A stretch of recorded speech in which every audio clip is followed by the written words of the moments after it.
really thank you for coming to the little town of Roosevelt. A lot of people pass us by. I was the one that messaged you a while back, telling you what a trillion seconds means. Did your staff pass that information on to you? A million seconds is 11 and a half days. A billion seconds is 37 years. A trillion seconds is 37,000 years. Well, that message? 32,000 years. 32,000, sorry. I was close. I have been waiting for you, when you go on Fox News at night and all these other programs, to present that to the American public, because that is concrete. People know what a second is. And I figured it out today. If the Democrats pass their $5 trillion budget, if we were to pay $1 a second, it would take 1,160 generations to pay off that debt. We cannot become a debtor nation. Biden has already made us a fool in the eyes of the world. What can you do to prevent us from becoming a debtor nation?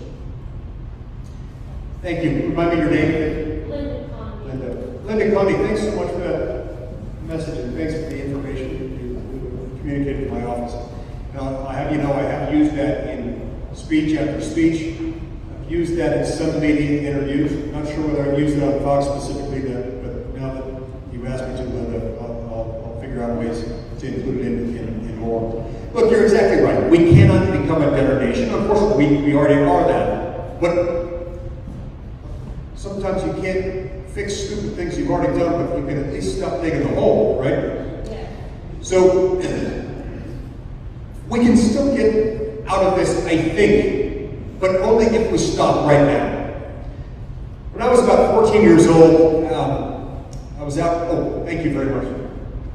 When I was about 14 years old, we were out doing errands with the family one evening, and we went over to the church tithing settlement. My dad said, hey, let's go out for ice cream after that. I had homework, so I said, no, drop me off at home, I'm going to go do my homework. So I got out of the car. It's a big car, 7 kids in the family. The car was heavy on its own with 7 kids in it, it's even heavier. I stepped out of the car. My dad, good man, but was kind of an absent-minded guy sometimes. He started driving off while I was still in the car. And my left foot was underneath the car, packed full of 7 kids, well, 6 without me. And it was bent backwards like this. I was out of breath. I could hardly speak because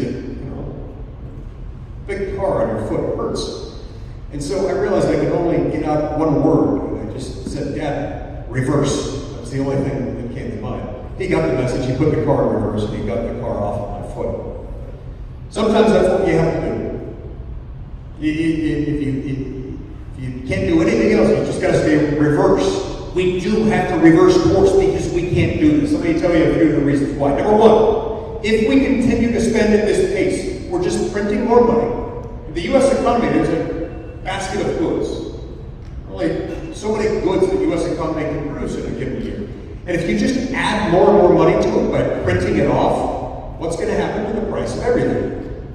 It's going to go up. If you're rich, you figure out a way to make even more money off of that. If you're everyone else, you're in trouble. Because everyone else lives, on a fixed budget, often paycheck to paycheck. And so what that does is it robs from the poor to give to the rich, so a handful of politicians can get pats on the back. Shame on them, and shame on us for electing them when they do that. That's problem number one. Problem number two, this is one of the things that keeps me up late at night. Scares me to death. I've been worried about this. I've been worrying about this for 10 years. You know what we spent last year on interest on our national debt? It's about $350 billion. Now, $350 billion is a lot of money. There are people right here in the UNF Basin who don't earn $350 billion in a whole year. Is that true? That's not the scary part. The scary part is that it's only $350 billion. It's about the same as our interest payment 20 years ago when our national debt was what? Maybe an eighth the size of what it is now? How does that happen? Well, our our Treasury yield rates, the rate at which we have to repay those who buy U.S. Treasury bonds, is at an all-time historic low. Partly because of the way we've been able to manipulate it, partly because it's the least bad bet of its kind anywhere in the world. But that sort of thing doesn't work forever. What goes down must eventually come back up. The minute our Treasury yield rates return back just to their historic average, even assuming there's no rebound above that, you know what happens? We go from spending about $350 billion a year to over $1 trillion a year just in interest on the national debt. The difference between what we're paying then and what we'll be paying, what we're paying now and what we'll be paying then, more than our entire defense budget. There's not a tax increase imaginable that could produce that much revenue.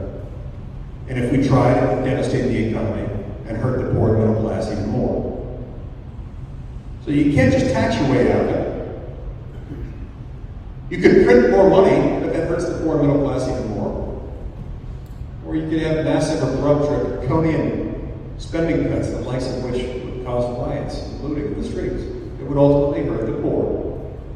The only other way out of it is to stop now.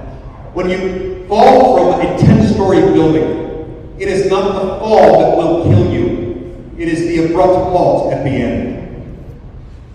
But if you have something to break the fall, a big trampoline, airbag, or a parachute, or a bungee cord, that helps.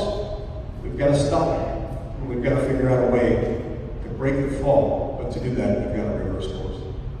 So to that end, one of the first things I did when I got to the Senate 10 years ago, I drafted my own balanced budget amendment. Because I looked through all the balanced budget amendment proposals out there. We need an amendment to the U.S. Constitution that restricts Congress's ability to spend more than it takes in a year, or more than 18% of GDP, or to raise the debt ceiling, or to raise taxes. If you have those four things in combination, then politicians can no longer use the poor and middle class as a springboard, creating this reverse Robin Hood effect where you steal from the poor to take from to give to the rich. It would require a supermajority in both houses of Congress to do either of those things anytime you want to do them. That has to be the answer. In the meantime, the other part of the answer is we need more people willing to vote for senators and congressmen who are willing to say no. Willing to say, heck no. I'm from Provo, and where I come from, heck no is very strong language.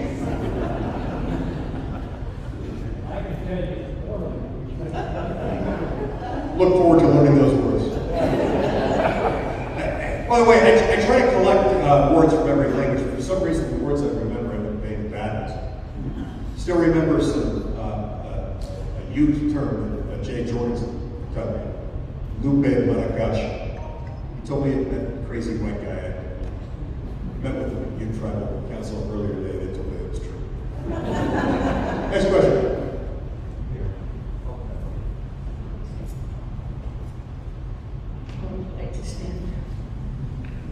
I'm going to give you a little background, and then I'll ask my two requests. I'll ask. First off,